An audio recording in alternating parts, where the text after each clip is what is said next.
Hello කොහොමද? ඔයාලා හැම කෙනෙක්ම ආදරෙන් පිළිගන්නවා යුනිවර්ස් ලයිෆ් මගේ YouTube නාලිකාවට. ඉතින් මට ටික කාලයක් වීඩියෝස් ගේන්න බැරි තත්ත්වයක හිටියා. මම ගොඩක් අසනීපෙන් හිටියේ.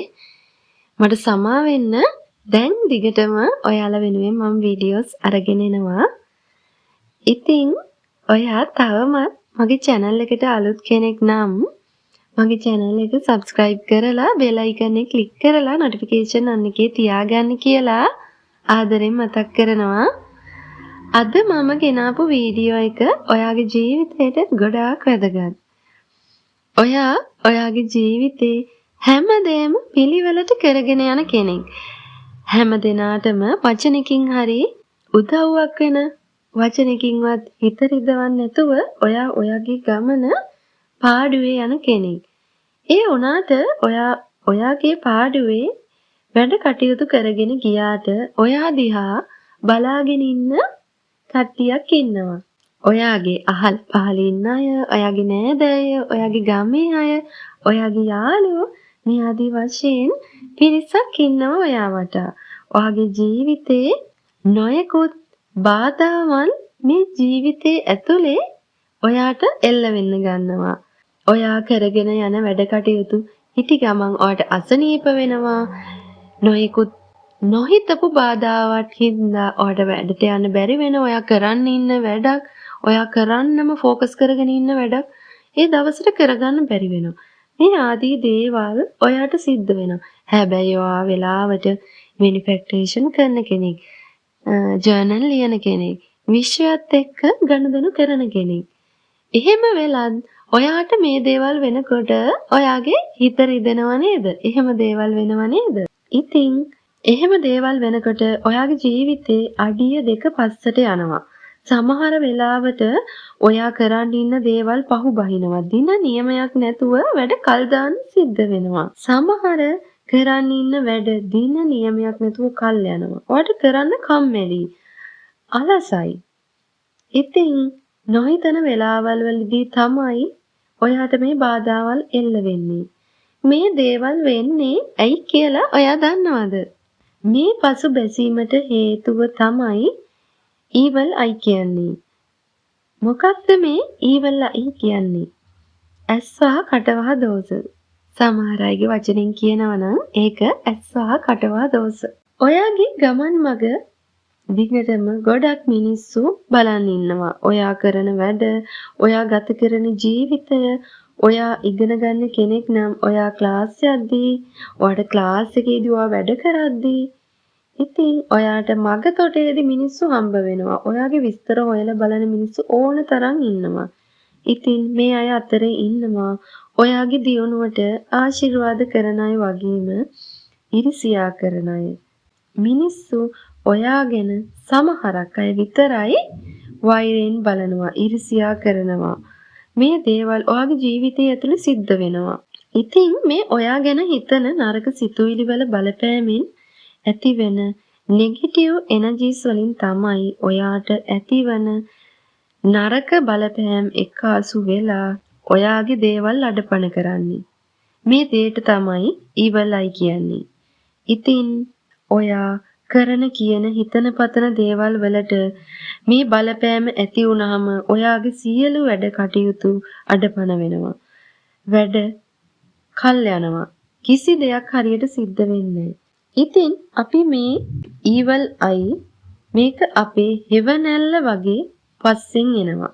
ඔයාට අසුබ ශක්තියින් පුරවපු ඔයාට ඒක මම කියනවා නම් අසුබ දේවල් වලින් පිරිච්ච ගමන් මාර්ගයක තමයි ඔයා යන්නේ. ඔයාගේ දේවල් ඒ ගමන් මගේ යනකොට හරියට සිද්ධ වෙන්නේ නැහැ. ඉතින් මේ දේවල් හරියට ඉවත් කරගත්තේ නැත්නම් ඔයාට හැමදාම ඔයාගේ ජීවිතේ මේ දේවල් ඔයාගේ පස්සෙන් හැවණැල්ලක් වගේ ඉන්නවා. ඒක හරි ශක්තිමත්. ඒ වගේම හරි භයානකයි. මේ දේවල් ඔයා හරියට ඉවත් කරගන්න ඕනේ. මේ evil eye වලට පුළුවන් මිනිස්සේ මරුණහා සමානව ඔයාගේ ජීවිතය අඩපණ කරන්න. ඔයාට පැහැදිලි නේද මම කියන දේ? මේක කොච්චර ශක්තිමත්ද කියලා ඔයාට තේරුම් ගන්න පුළුවන් නේද? ඔයා ඔයාගේ ජීවිතේ ඕනම වැදගත් කාරණාවන් ඔයාගේ යාළුවන්ට, පවුලේ අයට, නෑදෑයින්ට කියනවා. ඔයාගේ ජීවිතේ වැදගත්ම සම්දිස්ථානයන්, වැදගත්ම දේවල්. ඔයා රට යන්න ඉන්නවා නම්, ඔයා අලුතින් ජොබ් එකකට යන්න ඉන්නවා නම්, ඔයා ඉන්ටර්විව් පාස් වෙලා දැන් ජොබ් එකට යන්න නම් ඉන්නේ. කොයි ඉන්ටර්විව් එකකට ෆේස් කරන්න නම් ඉන්නේ.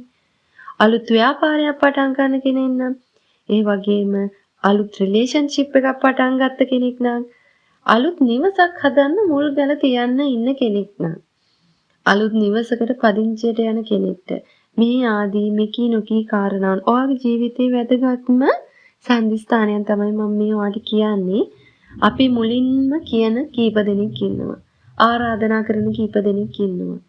තව වැදගත් දෙයක් ප්‍රෙග්නන්සි එක. ඔයා ප්‍රෙග්නන්ට් වුණ වගේ ඔයාගේ ළඟම හිතවත් යාළුවන්ට නෑදෑයින්ට ඔයා එක ගොඩක් සතුටින් කියනවා. මේ අතරේ ඉන්නවා ප්‍රෙග්නන්ට් වෙන්න ආසාවෙන් ඉන්න තව යාළුවෙක් නෑදෑයෙක්. එයාගේ හිතට එනවා අනේ එයත් ප්‍රෙග්නන්ට් වෙලා මට බබෙක් ඉඳියානම් එයාටත් දැන් බබෙක් ඉන්නවා. ඒ සිතුවිල්ල එයාගේ හිතෙන් ඉබේම විශ්වයට මුදා හැරෙනවා. මේ සිතුවිල්ල ඇති ඔයාගේ බබාට ඊවල් අය එකක් නිර්මාණය වෙන්න. ඉතින් ඒ බබාට බඩ ඇතුලේදීම ඒකේ බලපෑම ක්‍රියාත්මක වෙන්න ගන්නවා. ඒකනේ දින 90ක් මාස 3ක් යනකම් ඒ වගේ සුබ ආරංචියක් පිටට නොදෙන්නේ. ඒ දේවල් සමහර අය ඒ ආකාරයෙන්ම ක්‍රියාත්මක කරනවා. සමහර අය දේවල් ගණන් ගන්නේ නැහැ. ඒක ගණන් ගන්නවද නැද්ද කියන එක ඔයාට අදාළ කාරණාවක්. ඒ වගේම තමයි රට යන්න සල්ලි බැඳලා ඔක්කොම රෙඩි කරලා තින්නේ. හැමදේම හරි. වීසා එකත් වැදිලා තින්නේ. ඉතින් හැමදේම ඕකේ වෙලා තින්නේ. වටේම යාළුවන්ට නෑදෑයින්ට හැමෝටම කියනවා. හැමෝටම කියලා එයා ගමන යන්න සූදානම් වෙනවා. එහෙම උන කීප දෙනෙක්ගේ වීසා කැන්සල් වෙලා තියෙනවද? ඔයා දන්න අය කීප දෙනෙක්ගේ වීසා කැන්සල් වෙලා තියෙනවද? එහෙම වෙන්න බැරිද? එහෙම වෙලා තියෙනවා. ඉතින් මොකක් හරි හේතුවක් කියනවා. එක කෝටාව අඩු කරලා කියනවා. මොකක් හරි රටේ ප්‍රශ්නයක් කියනවා. මොකක් හරි වෙලා වීසා කැන්සල් වෙනවා. ඉතින් ආයි වෙන රටකට යන්න එයා try කරන්න කාලයක් යනවා. සල්ලි වියදම් වෙලා ඉවරයි. ඉතින් එයාගේ වයස යනවා. ඒ ආදී ප්‍රශ්න ඒ හැම දෙයකටම මුහුණ දෙන්නේ ඔයා. ඉතින් ඔයා හිතනවාද මේ දේවල් වලට ඇස්වහ කටවහවල බලපෑමක් නැහැ කියලා. ඒ වගේ තමයි නව නිවසක් හදද්දි වටේම අයිට කියනවා. යාළුවන්ට නෑදෑයින්ට හැම දෙනාටම කියනවා. ගෙවල් කීයන්නම් තියෙනවද මුල් ගැල තියලා ෆවුන්ඩේෂන් එක විතරක් දාපු. බාගෙට හදපු ගෙවල් කීයන්නම් තියෙනවද වැඩි ඉවර කරගන්න බැරුව. ඒ වුණාට යාළුවා ජොබ් කරනවා, ව්‍යාපාර කරනවා, සල්ලි හම්බ කරනවා, මේ හැමදේම තියෙනවා. නමුත් මේ නිවස හදන්න මුදල් යොදවන්න යාළුවාට මුදල් ඉතිරියක් වෙන්නේ නැහැ. මේ නිවස හදාගන්න වෙන්නේ නැහැ. ඉතින් මේ දේවල් වලට ඇස්වහ කටවාවල බලපෑම තියෙනවා. ඔයා චුට්ටක් හිතලා බලන්න. හරිනම් මම කියන්නේ නිවසක් හදන්න කලින් නිවසේ ප්ලෑන් එකවත් පවුලේ කෙනෙක්ටවත් පෙන්වන්න එපා. ඇස්වහ කටවහ කියන්නේ ඒ තරම් භයානක දෙයක්. මොකද ඒ ඇස්වහ කටවහ තියෙන අය දන්නෙත් නෑ එයාලට එහෙම දෙයක් තියෙනවා කියලා. අපි දන්නෙත් නෑ, එයාලා දන්නෙත් නෑ. ඒක නිසා ඔයාගේ සුබ කාරණා සියල්ල ඇචීව් වුණාට පස්සේ ඒ දේවල් මිනිස්සු දැක්කට කමන්නේ. ඒ වෙනකන් ඒ දේවල් පරිස්සම් කරගන්න. ඔයා වෙතට එන්න තියෙන සුබ කාරණා සියල්ල මේ ඉවල් අය වලින් මැඩපවත්වනවා. ඒක නිසා ඔයාගේ ලයිෆ් ගෝල් සියල්ලම ඔයාගෙන් පිටතට දෙන්න එපා. ඒ දේවල් ඇචීව් කරගත්තට පස්සේ මිනිස්සුන්ට දකින්න සලස්සන්න. ඒකට කමක් නැහැ. ඔයාගේ ඩ්‍රීම්ස්, ඔයාගේ ඇචීව්මන්ට්, ඔයාගේ යාළුවන්ට නෑදෑයින්ට පවුලේ අයට කියන එක නවත්තලා තනියෙන් වැඩ කරන්න පටන් ගන්න. ඔයාට ඊවල් අයවල බලපෑම තියෙනවද කියලා අපි දැන් බලමු. මම මේ කියන දේවල් වලින් එකක් හරි ඔයාට තියෙනවා නම් ඔයා ඒ දේවල් ඉවත් කරගන්න වැඩ කටයුතු කරන්න ඕනේ. එතකොට ඔයාගේ පසුබෑමට ලක් වෙලා තියෙන වැඩ කටයුතු නැවත ඉක්මනින් ඉටු කරගන්න පුළුවන්. ඔයා වැඩ කර ඉන්න අතරතුර එන අවේලාවේන අලසකම, කම්මැලිකම වැඩේ කල් දාන්න හිතෙනවා. වැඩේ කරන්න හරි කම්මැලි, අලසයි. තව එකක්. ඇඟ කසනවා. ඇඟ කසනවා, චූටි චූටි විබිලි තියෙනවා ඇඟේ. මේ දේවලුත් එක හේතුවක්. ඉතින් අසාමාන්‍ය ඔළුවේ කැක්කුම ක්ෂණිකව එන ඇවිල්ලා ක්ෂණිකව ඒක නැති වෙලා යනවා. ඒක ආපු වෙලාවට ඉන්න බෑ. ඒ වැඩේ කරන්න හිතෙන්නේ නැහැ. ඒ වැඩේ මග අරින්න තමයි ඔළුව කැක්කුම එන්නේ. අවේලාවේන නිදිමත. තව එකක්. ඔයාට හිතා ගන්න බෑ ඇයි මෙහෙම වෙන්නේ කියලා. මුහුණේ අඳුරු ගතියක් එනවා. මුහුණේ පොඩි පොඩි අඳුරු ලප, කළු ලප එන්න ගන්නවා. ඉතින් මේ දේවල් වලින් එකක් හරි ඔයාට තියෙනවද කියලා ඔයා බලන්න. ඔයා හොඳට වැඩ කරගෙන යන කෙනෙක්. ඔයා ඔයාගේ වැඩ කටයුතු අවංකව කරන කෙනෙක්. ඒ වගේම තමයි ඔයා ගැන වෙන කෙනෙක් වෛරයෙන් ක්‍රෝධයෙන් බලනවා නම් ඔයාට සාප කරනවා නම් ඒ දේවල් වල බලපෑමත් ඔයාට බලපානවාමයි.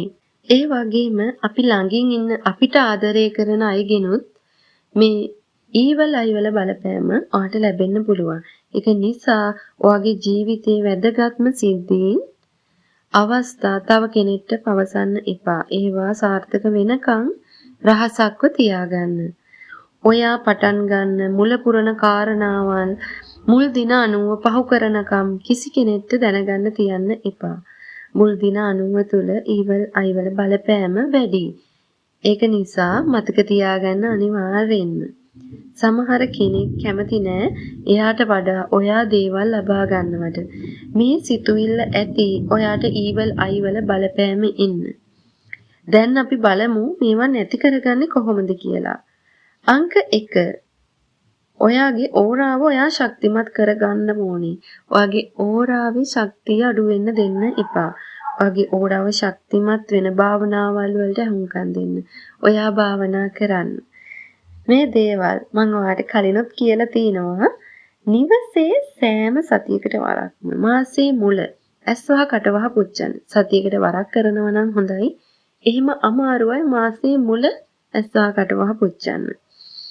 ඔයා නානකොට ඉරිදා සිකුරාදා දිනවල් වලදී ඔයා නාන වතුරයකට ලුණු කැට සල්පයක් එකතු කරන්න. ඔයාගේ තියෙන අසුබ ශක්තියින්, ඍණ ශක්තියින්, ඇස්වහ කටවහ මේ සියලුම දේ ඉවත් වෙන්න තමයි මේ වතුර එක නාන්නේ. මේ දේවල් වලින් ඊවල අයවල බලපෑම ඔයාට ඉවත් කරගන්න පුළුවන්. මේ සියලු දේ කරන අතරතුර ඔයාගේ බලාපොරොත්තු අභිප්‍රායන් අන් අයට කීමෙන් වළකින්න. එහෙනම් මම අතට ගිහින් එන්නම්. ඔයාලට සුබ දවසක්.